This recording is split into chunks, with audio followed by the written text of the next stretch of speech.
Colombianos, el presidente Gustavo Petro en las últimas horas repartió golpes a Álvaro Uribe, a Sarmiento Angulo. Además, desde el gobierno se pidió investigar al clan Char por estos contratos que dejó Iván Duque para el tema de medicamentos.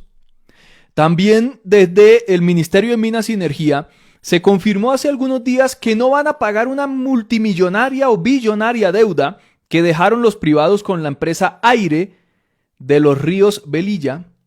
Ríos Velilla no, ya les doy el Alberto Ríos. El Alberto Ríos, exactamente, que dejaron la deuda y pretendían que el gobierno, o sea, todos nosotros le pagáramos la deuda. Pues el Ministerio de Minas y Energía dijo, no señores. Y ahora andan ese personaje, Alberto Ríos, que es familiar de esta señora Darcy Quinn, periodista de la FM, anda desesperado. Y también está por ahí María Fernanda Cabal, con los del Centro Democrático diciendo y con el mismo Sergio Fajardo, Petro está gastando un montón de plata en burocracia y contratos para comprar votos y no sé qué. Pues el presidente les metió una aclaración sobre qué es lo que está realmente pasando, y esto lo debe saber el país. Todo lo que les voy a mostrar acá lo debe saber el país porque es el argumento o el sustento de lo que realmente está sucediendo y el por qué los poderes de Colombia están reaccionando tan violentamente.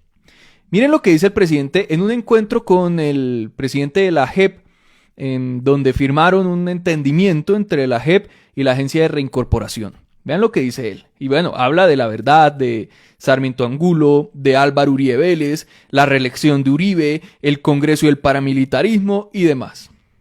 Pero se comprueba en el cuadro de las vigencias futuras, porque hay casi 100 billones de pesos de lo que serán los presupuestos de Colombia en inversión hasta dentro de 30 años que se dedican exclusivamente en un 85% a las 4G y las 5G de los dueños de los medios de comunicación con los cuales el Estado ha contratado concesiones viales para llenar el país de peajes. A tal punto ha llegado ese absurdo y esa traición con la paz, que tienen los protagonistas, sí, el señor Cárdenas, el señor Vargas, sí, y otros. Pero a tal punto ha llegado esa traición con el acuerdo de paz que hoy, cuando se habla del déficit fiscal en Colombia, se hacen las cuentas mal, adrede. Dicen el FMI que tenemos 50 billones de pesos de descuadre, no de deuda, que es mucha más grande, sino de descuadre entre nuestros ingresos y el gasto para pagar esa deuda. 50 millones. Y ahí metieron lo que hemos pagado para subsidiar la gasolina de los ricos de Colombia, pagando la Ecopetrol, deuda que dejó Duque. ¿Cuánto es? No sé, 40 billones, lo que hemos pagado. Y entonces eso no se les debería sumar a la deuda que hoy todavía no hemos pagado para llegar a equilibrio fiscal, 50 billones. Y eso no nos debería llevar mentalmente en unas matemáticas relativamente fáciles a que Duque dejó un déficit fiscal de 90 billones y nosotros lo llevamos a 50. Ese tema del déficit fiscal es algo que habla muchísimo el uribismo y lo usan desde esa extrema derecha. De hecho, el exministro de Hacienda de Duque lo utiliza para atacar a Petro, cuando ellos dejaron un déficit de, como dice Petro, prácticamente 90 billones en el tema de la gasolina. Pero que haber pagado ese subsidio a los ricos de Colombia, poseedores de 4 puertas y otras, significa que se sacrificó al pueblo colombiano en sus gastos más esenciales y en sus derechos fundamentales. Pensaron en las 4 puertas y no en cumplir el proceso de paz. Y como las 4 puertas andan en gasolina y van en grandes autopistas a ver si se parece Colombia a Florida, entonces toda la inversión pública la comprometieron para hacer dobles, calzadas y 4G que ninguna pasa por una zona PEDET. Entonces, ¿no traicionaron el acuerdo de paz del año 2016? Está traicionado, porque no es cierto que se esté incluyendo el territorio que ha sido excluido, que ha sido cuna de la violencia por generaciones en el desarrollo nacional. Al desarrollo nacional solo incluyeron las propiedades de los que viven en el sur de Medellín y de los que viven en el norte de Bogotá, y punto. Y hay un tercer capítulo, la verdad, que es lo que nos convoca aquí. La verdad. Y claro que la JEP ha descubierto cosas que hay que tapar rápido para que no se extiendan mucho en la comunicación popular, porque traería consecuencias si la mayoría de la sociedad colombiana las pudiera reflexionar y digerir.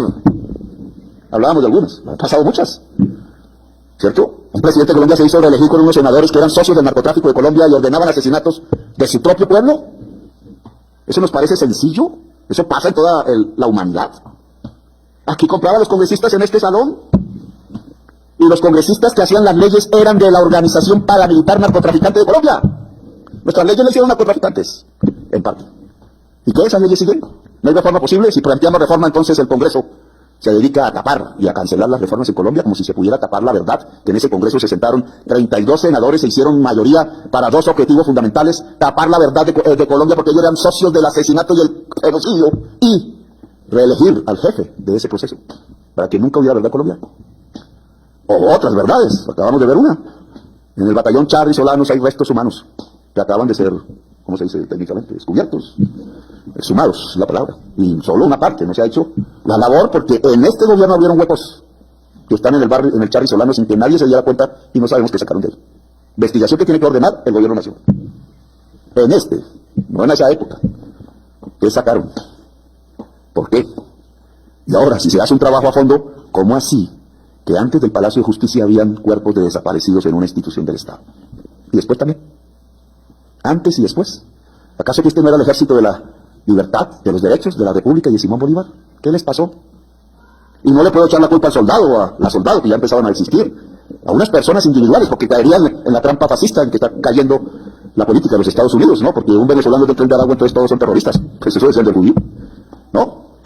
Sino que significa que quizás igual que como buena parte de senadores y congresistas de Colombia, una parte de los generales y altos mandos del ejército y la policía pertenecieran a las organizaciones narcotraficantes y paramilitares.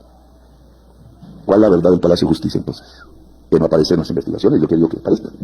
Porque hoy sabemos que un alto jerarca del cartel de Medellín dice que nada tuvo que ver con nosotros, ya es la verdad. Y entonces, ¿por qué quemaron el palacio? Y mataron a los magistrados. ¿Por qué? Porque ahí estaban los procesos en el sótano de torturas a miles de colombianos en el gobierno de Turbay, cuyos culpables eran generales del ejército de Colombia, los mismos que enterraban los cadáveres en el batallón Charri Solano. Eso ya pasó, muchos de ellos están muertos. Pero ¿por qué no podemos saber la verdad? ¿Por qué no la tienen que ocultar con mentiras? Porque ese intento permanente de encubrir con mentira la realidad nacional. Y es que también aquí hubo fascismo. Allá en un video que ni siquiera Holman se atrevió a sacar, en un museo de cruces, hay una cruz que no es una cruz. No sé si por ignorancia, no me atrevo a decir, es una esvástica. La esvástica jamás fue una cruz. No tiene que ver con Jesús, jamás ni con el cristianismo, ni siquiera con el pueblo de Jesús, que eran los judíos. La esvástica es un símbolo de la etnia aria, y por eso la puso como bandera Hitler. Y la esvástica habla de la raza. Y aún hay himnos en departamentos de Colombia que hablan de raza. Y no hay protesta. La raza no existe. La raza solo llevó al genocidio de los pueblos. ¿Por qué los cantamos en himnos? ¿Y por qué hay una esvástica en el Museo de Marinilla? Eso es simplemente una anécdota. Porque lo real es que en Colombia hay y hubo nazis. Que me dicen que estoy loco por decirlo y no. Franco comprometió a la dirigencia política conservadora en el fascismo. Y por eso tenemos 300.000 muertos en la violencia de mediados del siglo y por eso Gaitán fue asesinado. De esa manera, como pueden ver, el presidente se refirió a diferentes temas, pero todo lo que tiene que ver con la verdad, la alianza criminal entre narcos, entre políticos, habla de la reelección, que fue la de Álvaro Uribe Vélez, entre otros. Verdades que quieren seguir tapando. Ojalá se puedan ver toda esta intervención del presidente completa, donde pues hace un análisis sobre el incumplimiento del proceso de paz, además, por parte del mismo Estado, porque el Estado no es el gobierno, el Estado compone diferentes ramas. Entre esas la rama judicial, la rama legislativa. Y esto se suma a las declaraciones del presidente del Senado, Efraín Cepeda, que como lo vimos en un inicial video de este martes 22 de abril, este señor está bastante asustado. Hoy decía, por ejemplo, ¿por qué nos vamos a concentrar un mes en el Congreso, 3 meses para citar un proceso electoral, si podemos consensuar algunos de esos proyectos que cursan hoy? Presidente del Senado. O sea, que ¿para qué una consulta popular? Insiste él. Y Petro le respondió, tenía 2 años para consensuar. Lo pedí de la manera más amable y llegó a la presidencia del Senado a burlarse del gobierno y a sabotear todas las reformas sociales en beneficio del pueblo colombiano. Ahora que no vengan a vender ese mismo tipo de congresistas de lo que Petro habla ahí en esa intervención con el magistrado de la JEP, el cuento que supuestamente ahora sí ellos quieren consensuar y buscar soluciones y sacar unas reformas. Si duraron todo el gobierno del presidente Petro metiendo trabas, con mañas, con cizaña, y no quisieron. Petro los llamó a dialogar, a un acuerdo nacional, y no quisieron. Pero hablando de Álvaro Uribe, ya que el presidente lo mencionaba, el investigador Juan Poe hablaba sobre este tema de Uribe y San Clemente, el ex embajador de Duque, sobre un tema que no puede pasar desapercibido. Dice Juan Poe, atención, Fernando San Clemente como director de la Aerocivil autorizó la operación de la compañía de aviación Fantasma Arcas con un domicilio falso y sin tener contabilidad y luego le dio permiso especial para operar en Buenaventura. Toda una fachada para el narco, dice él. Ahí está la foto de Uribe con San Clemente. De acuerdo con la documentación oficial de la Aerocivil mediante la resolución